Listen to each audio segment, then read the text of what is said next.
How do you get a $12,995 lens for $400? First of all, who in their right minds would spend almost $13,000 on a lens? The Noctilux 50mm f/0.95 is basically the lens of Formula One drivers and people that have more money than they know what to do with, or very specialist portrait photographers.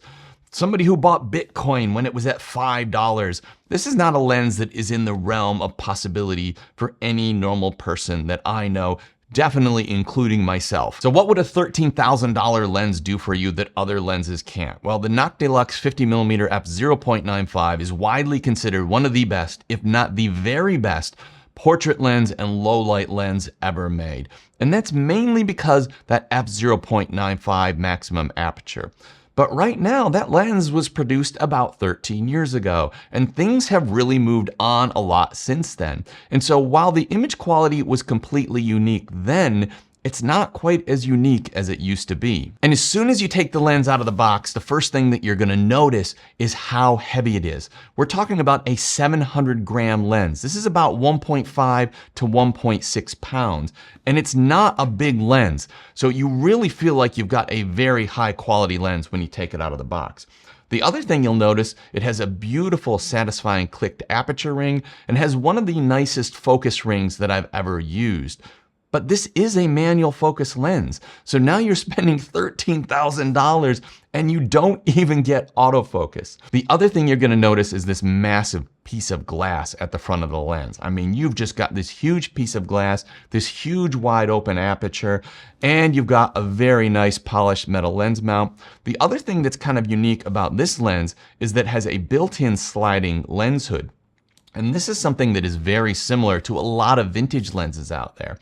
And the reason vintage lenses always had that was because those lenses had a tendency to flare reasonably easy, and having a sort of sliding lens hood that's always on means you're going to use it more often and you're going to make sure that you sort of avoid some of those lens flares.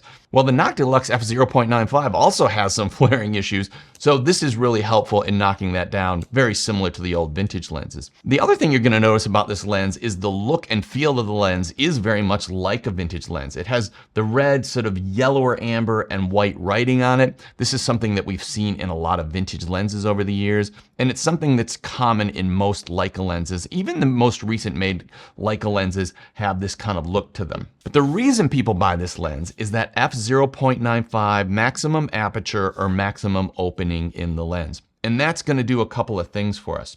The first thing it's going to do is it's going to allow us to achieve an extremely blurry background.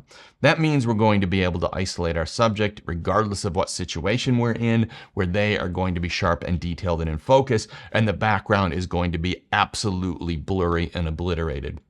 This makes it very easy to make a compelling photo or draw the attention to the subject in the frame by just blowing away everything that you don't want to be in focus. Now, of course, like any other lens, you can stop this down, put it f2.8, f8, whatever, and bring that background into focus. So you're not limited to blowing out the background, but you have the ability to blur the background, unlike just about any other lens out there. The other thing it's going to do is it's going to make it an incredible lens for low light conditions. And the Noctilux name means night light. So really the name itself is telling you that this is an incredible low light lens, and it is one of the most popular uses for this lens.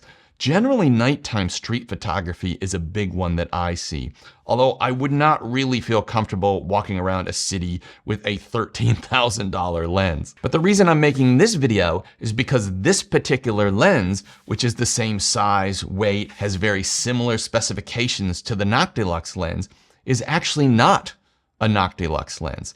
And in fact, that Noctilux lens was made about 10 years ago.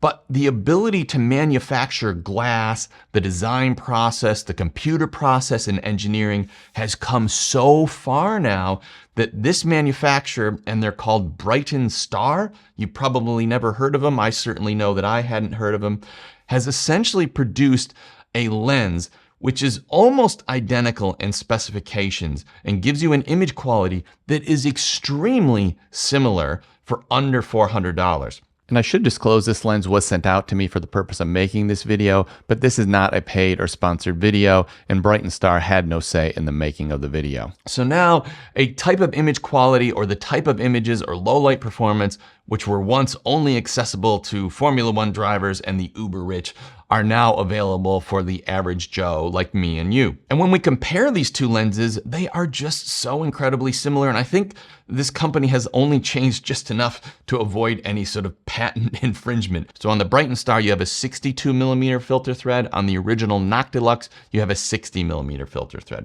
The Bright & Star lens weighs 750 grams. The original Noctilux weighs 700 grams. Both are manual focus, manual aperture lenses, and both have very similar image quality, including optical flaws. And this is something that I found very interesting when evaluating this lens, because when I went out and started shooting with it, of course, it's an f/0.95 lens, so I was shooting at f/0.95, and I noticed a number of things that I thought were optical imperfections, things that I would know were flaws in the lens. And a few of them were some chromatic aberration, some barrel distortion, and some heavy vignetting. And I thought, oh yeah, those are things that really should be noted as detracting from the quality of the images in the lens. And then I went and had a look, and I found that actually the $13,000 Noctilux had the same image quality flaws. And what you'll find is when people take out a Noctilux 50mm f/0.95, they're not going out and shooting test charts. They're not going out and checking the chromatic aberration or how much vignette they have. They go out and realize that they have an incredible, beautiful piece of equipment, and they just go out and make art with it. Where when people are buying this Bright & Star lens, they're generally going and doing a standard review like you've seen on YouTube, and they're shooting test charts, and they're checking for chromatic aberration, and they're checking for vignette. And the two different types of photographers, the two different types of people looking at these lenses are evaluating them in totally different ways. And I think that's clouded by the price point of the actual lens. So after discovering that, what I did is I just went out and I started trying to create art, trying to create beautiful images, beautiful memories. And I treated this lens like it was that $12,995 Noctilux lens. And what I found is when I wasn't looking for the optical imperfections in this lens, what I was seeing was the incredible and beautiful images that it could produce. And in fact, the images coming out of this lens were so close to what the Noctilux lens produces. In Lightroom, I was actually able to use the Noctilux lens profile correction, and I got something that was very, very similar to the correction required for this lens. And when the lens is in use, the only way to know that it is not the Noctilux lens is this little Bright & Star logo on the side of the lens hood. I mean, otherwise you could totally pass this lens off as that $13,000 Noctilux lens. So if you've ever wondered how the other half lived, if you've ever wondered what it'd be like to be a Formula One driver that could afford a $13,000 camera lens, if you wish you would have invested in Bitcoin when it was $5, this is gonna give you a little window into that world for under $400. The lens is available in all the popular mirrorless mounts, and I will put links in the description down below to the different lens mounts available, as well as any current discounts that I know about. And if you're interested in a budget-friendly cinema lens, I've just thrown a video on screen now. This is probably my favorite affordable cinema lens of all time, and some of my favorite images have come with that lens.